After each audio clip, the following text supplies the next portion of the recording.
In today's video, I'm going to teach you how to fix Outlook images not showing. If you're opening emails in Outlook and the pictures just won't load, you'll usually see empty boxes or a red X where the image should be.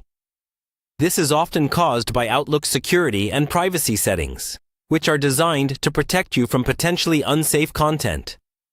The good news is, you can usually fix this quickly by adjusting a few options. First, open Outlook on your computer and go to the main window where you see your inbox.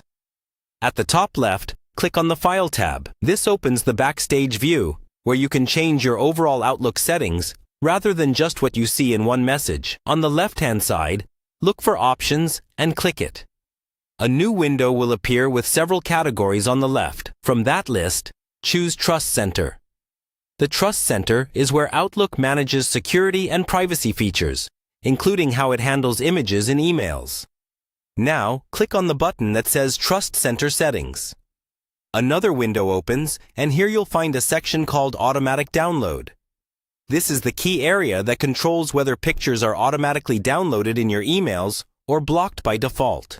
In the Automatic Download section, you'll see a checkbox that says something like, "Don't download pictures automatically in standard HTML email messages or RSS items."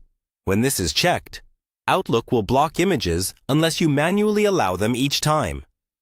To allow images to show automatically, uncheck this box.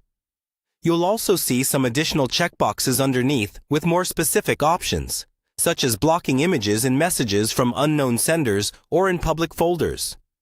If you want Outlook to be more permissive, you can uncheck those as well. If you prefer more privacy, you can leave some of them enabled, and instead manually allow images for trusted messages only. The key is to find a balance between convenience and security that works for you.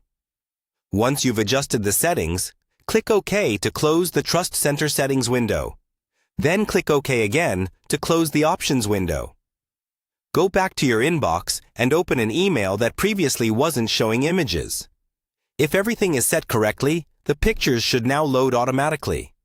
In some cases, you may need to close and reopen Outlook for the changes to fully apply. That's all you need to do to fix images not showing in Outlook. With these settings adjusted, your emails should display images properly while still keeping your security needs in mind.